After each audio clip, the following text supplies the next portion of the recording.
সকালবেলা কিচেনের অবস্থা দেখুন, মানে জানা তাই হয়ে আছে। এই যে সকালবেলা তাড়াতাড়ি ফটাফট রান্না টান্না যাটুকু হয়, তারপর সে মেয়েকে ছাড়তে চলে যায়, তো যার কারণে কিচেনটা যেমন তেমন হয়েই থাকে। নমস্কার, কেমন আছেন সবাই? আশা করি সবাই খুব ভালো আছেন। আমি কনক চলে এসেছি আবার একটা নতুন ভিডিওর সাথে।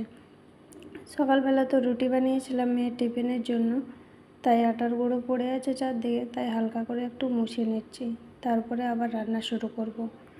আটার গুঁড়ো চারদিকে ছিটিয়ে ছড়িয়ে থাকে তো ভালোও লাগে না। আর তার চেয়ে সবথেকে যেটা এখন বড় বিষয় হয়ে দাঁড়াচ্ছে, এই যে গরম পড়েছে, প্রচণ্ড পিঁপড়ে হয়ে যায় একটু আটার গুঁড়োতেই, যার কারণে একটু মুছে নিচ্ছি, তারপরে আবার রান্না বসাবো। আর সকালবেলা রান্না বলতে একবার ভাত হয়ে গেছে, ভাত আলু সিদ্ধ, তারপর রুটি আলু ভাজা এখন নাস্তা করার জন্য সকালবেলা। আর যে ভাতটা বানিয়েছি ওটা জল দিয়ে রেখে দেবো, ওটা রাত্রে খাবার জন্য। কারণ এখন এত গরম পড়েছে যে রাত্রে রুটিও খাওয়া যাচ্ছে না, গরম ভাতও খাওয়া যাচ্ছে না।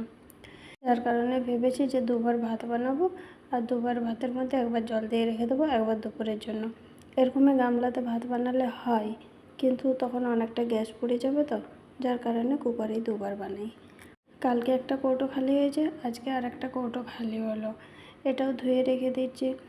এবার তো জিনিস একটু একটু এখন কৌটোতে আর সামান ভরবো না, কারণ মেয়ের ছুটি পড়ে যাবে দেখি বাড়ি যাওয়ার যদি যাই, যার কারণে কৌটোগুলো ধুয়ে রেখে দিচ্ছি। শুধু সামান এখন ভরবো না, এখনও ঠিক করতে পারিনি কি করব না করব, তাই। আর প্রচণ্ড গরম, যার কারণে একটু এই যে এখন কটা বাজে, 7:30 না, ওই 7:45 মতো হয়তো হবে, কিন্তু বাইরে সে কি তাপ, বলার তো কিছু নেই। আর এই গরমে একটু গরম হয়ে গেলে আরও জলটা একদম যেন গরম হয়ে যায়, খেতে পারা যায় না, যার কারণে বোতলে ভরে আর ফ্রিজে রেখে দেব। ফ্রিজে জল রাখলে নয়, মেয়ের একটা কাশি হয়ে যাওয়ার ভয় থাকে, কিন্তু যা পরিমাণে গরম তাতে আরও জল মুখে দেওয়াও যাচ্ছে না, সব মিলিয়ে না কেমন যেন। যাই হোক, টুকিটাকি কাজ সেরে নিয়েছি, এবার রান্না বসিয়ে দিই। কারণ একটু গরম তো আছে, তার উপর একটু বেলা হয়ে গেলে এই রান্নাঘরে টিকা দায় হয়ে যায়, তাই তাড়াতাড়ি করে রান্না বসিয়ে দিচ্ছি। রান্না বলতে কি করব, আলু সিদ্ধ করে রেখেছি, আর এই যে ডাল ভাতের সাথেই দিয়ে দেবো কুকারের মধ্যে, একবারেই সিদ্ধ হয়ে যাবে।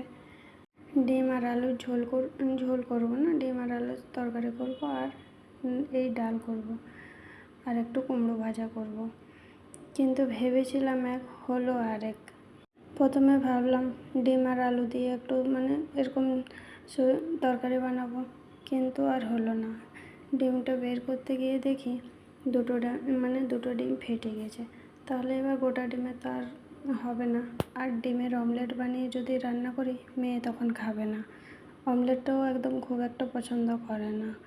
তাই ভাবলাম আলু যখন সিদ্ধ করেই নিয়েছি, তাহলে এই আলু পোস্ত করব। আলু পোস্ত বলতে এই দুটো ডিম যেটা ফেটে গেছে সেটার ওই যে ভুর্জি বানিয়ে আর আলু পোস্তর মধ্যে দিয়ে দেবো, এটাও খেতে ভালো লাগে।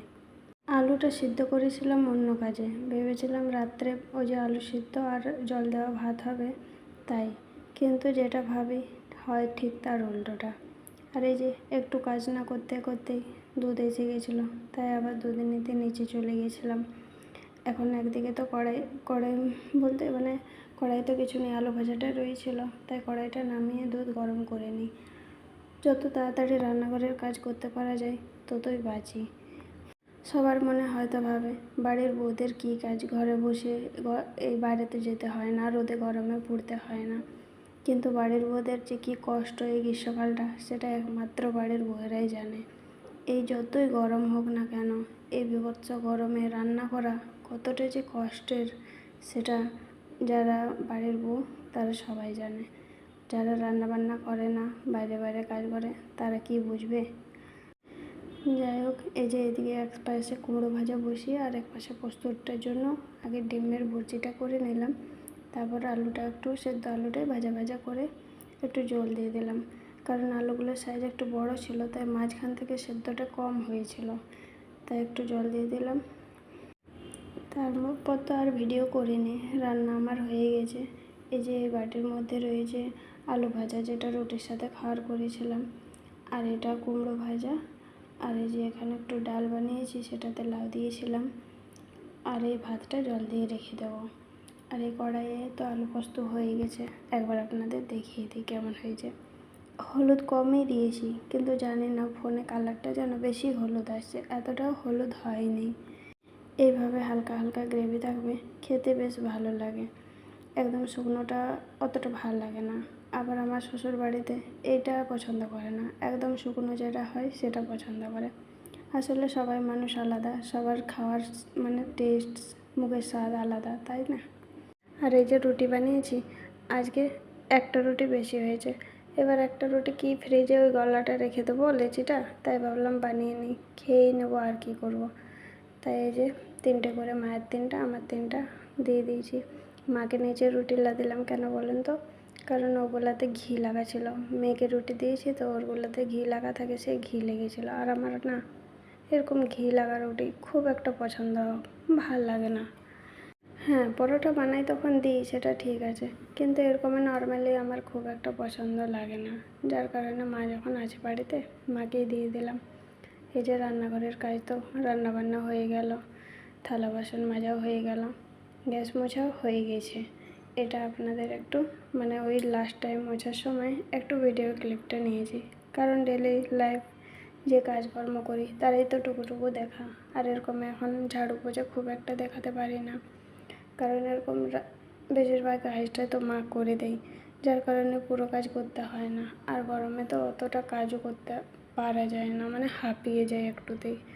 যার কারণে যেটুকুনি করি একটু একটু দেখানোর চেষ্টা করি। আর এই যে এই কারণে আমার না মানে সেই চুড়িদার পরে ভিডিও করতে একদম ইচ্ছা করে না। তার চাইতে কুর্তি পরে করি বা নাইটি পরে করি, সেগুলোই ভালো লাগে।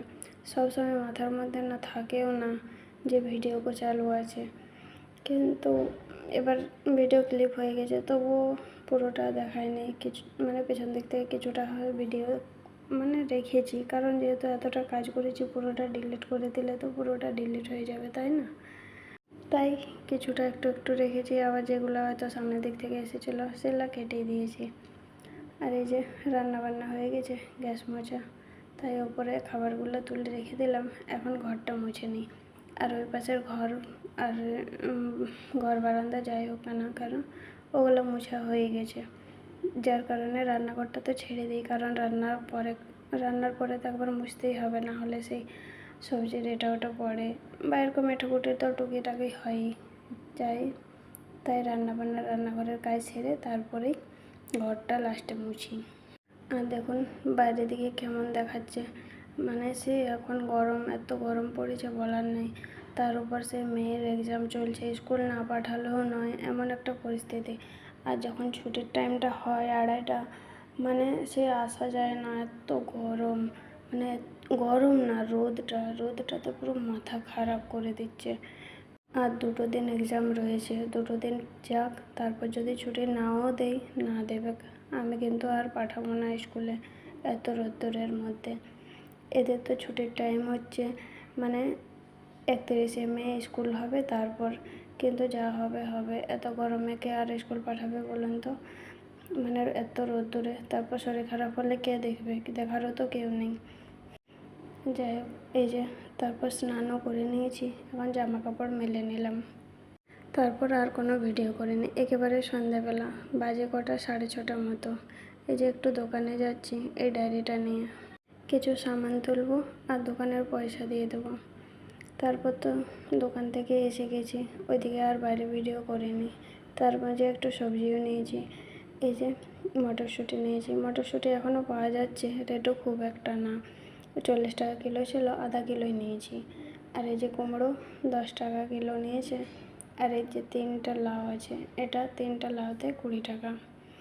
আর এখানে আছে ভেন্ডি, ঢেঁড়স যাই বলুন না কেন, সেগুলাই রয়েছে।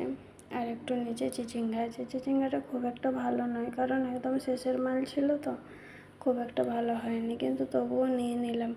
কারণ রোজ রোজ তার এখন সবজিওয়ালারা খুব একটা আসছেও না, যার কারণে সবজিও হচ্ছে না। রোজ রোজ আলু কত খাবো? তাই তার মধ্যে দেখুন একটা খারাপও আছে। তারপর কাটতে কাটতে দেখি এগুলো ভালোই হবে, ভেতরে মানে বাইরে যেমনই হোক ভেতরে ঠিকই হয়, অতটাও খারাপ হয় না। আর এই যে সবজি বাজারও হয়ে গেছে, এদিকে তো মটরশুঁটি রয়েছে, দেখিয়ে দিলাম। আর একটু রেশনও তুলেছি। রেশন বলতে এই যে চাল চাল বাড়িতে মানে একদিন হতে হয়তো আর, তাই নিয়ে এলাম। এই চাল আছে এখানে 5 কিলো, আর একটা টোস্ট, আর মেয়ের জন্য চিপস আর জুস নিয়েছিল, আর একটা ধূপকাঠি, একটা সাবান নিয়েছিলাম। আর ডায়েরিটার সব পয়সা দিয়ে ক্লোজ করে নিলাম। আর ধারে নেব না, ধারে নিতে একদম ভালো লাগে না। যাই হোক, আজ তাহলে আসি। সবাই ভালো থাকবেন, সুস্থ থাকবেন। নমস্কার।